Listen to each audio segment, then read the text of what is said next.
Good morning, everyone. At least it's morning for me. I'm tired. But 5 days in, 5 day streak.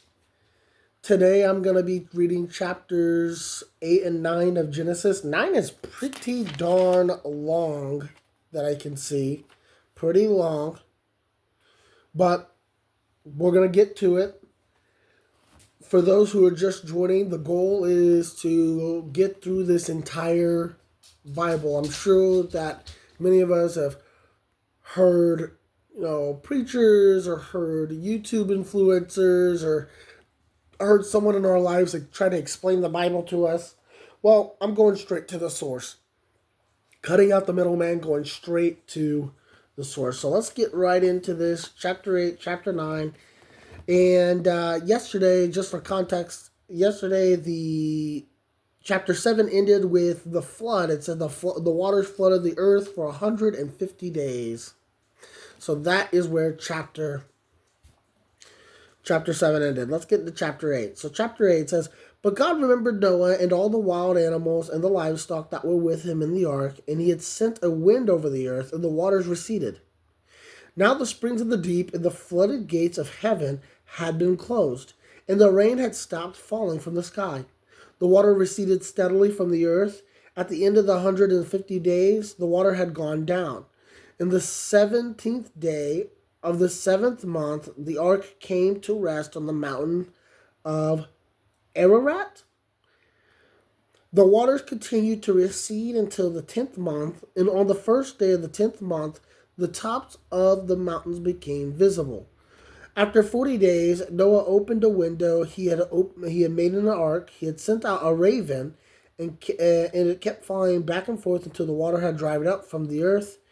He sent out a dove to see if the water had receded from the surface of the ground, but the dove could not. But the dove could find nowhere to perch because the water was over all the surface of the earth. So it returned to Noah in the ark.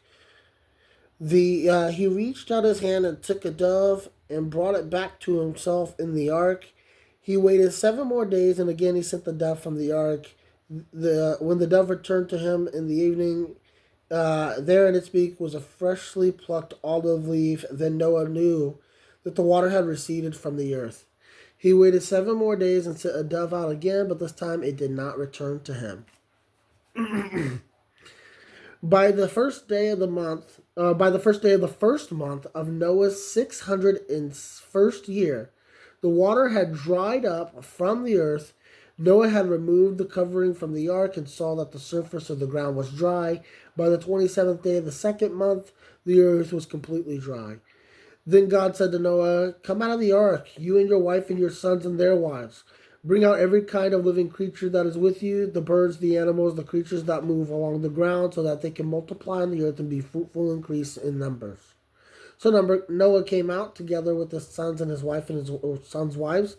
All the animals and all the creatures that move along the ground and all the birds and everything that moves on the land came out of the ark, one kind after another. Then Noah built an altar to the Lord. Taking some of all the clean animals and all the clean birds, he sacrificed burnt offerings on it. The Lord smelled the pleasing aroma and said in his heart, "Never again will I curse the ground because of humans, even though every inclination of human heart is evil from childhood, and never again will I destroy all living creatures as I have done. As long as the earth endures, seed time and harvest, cold and heat, summer and winter, day and night will never cease."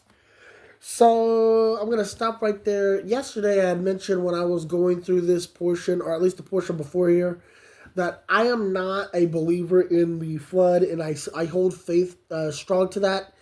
I will reiterate what I mentioned yesterday.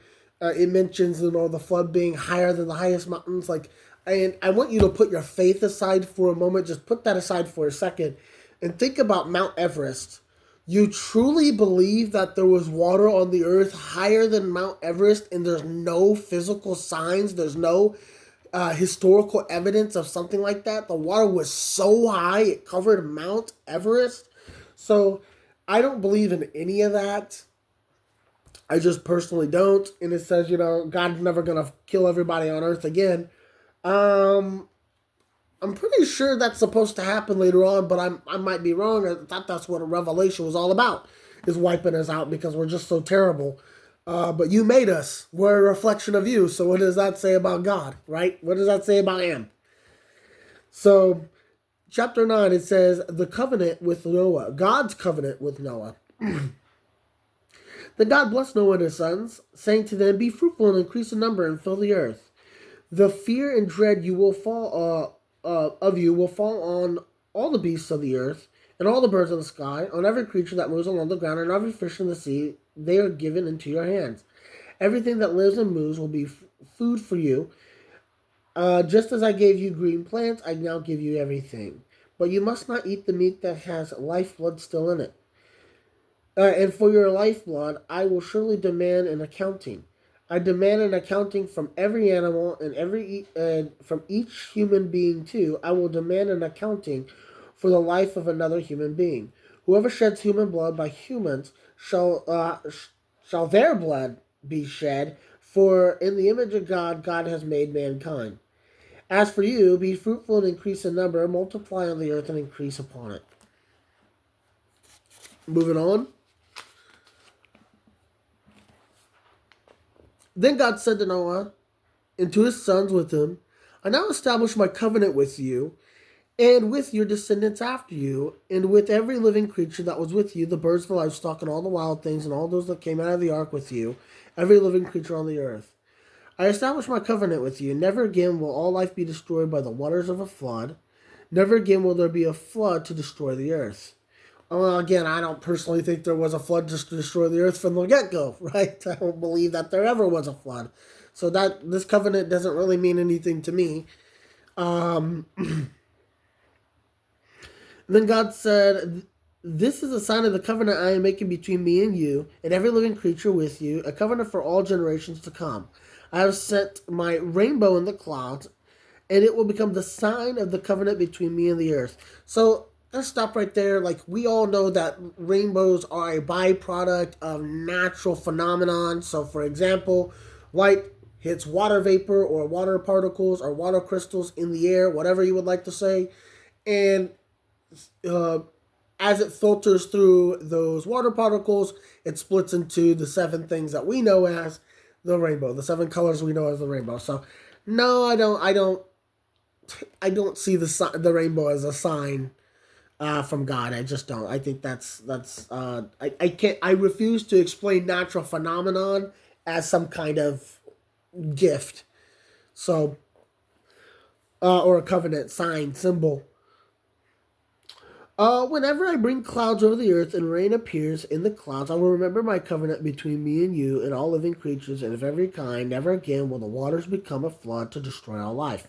So that's awfully convenient, right? It's awfully convenient. Oh. So every single time it rains, there's a rainbow, right? So that's my sign every time. That's my reminder. Well, that's awfully convenient because every single time it rains, there's a rainbow. Hence the term rainbow. And then also, were there no rainbows before this point? Did it just never rain?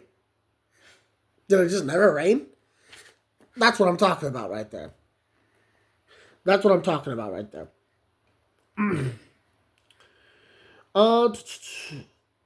Never again will the waters become a flood to destroy all life. Whenever the rainbow appears in the clouds, I will see it and remember the everlasting covenant between God and all living creatures of every kind on the earth.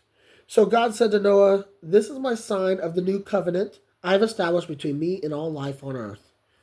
All right, so this is still the same chapter. Next section, though, it's called the sons of Noah. The sons of Noah who came out of the ark were Shem, Ham, and Japheth. And again, remember, I said yesterday, I am just a poor, lowly, humble father of 4. I am not a Bible scholar, so I'm going to pronounce some names wrong. So I could be tearing that apart. Japheth, that's how I'm going to say it. Ham was the father of Canaan. These were the 3 sons of Noah, and from them came people who were scattered over the whole earth. Noah, a man from the soil, proceeded to plant a vineyard. When he drank some of its wine, he became drunk and lay uncovered in his tent. Ham, the father of Canaan, saw his father naked and told his 2 brothers outside. But Shem Japheth took a garment and laid it across their shoulders.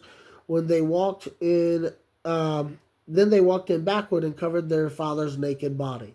Their faces were turned the other way so that they could not see their father naked.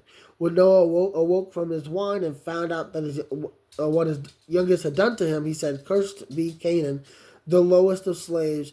He will he be to his brothers." He also said, "Praise the Lord, God of Shem. May Canaan be the slave of Shem.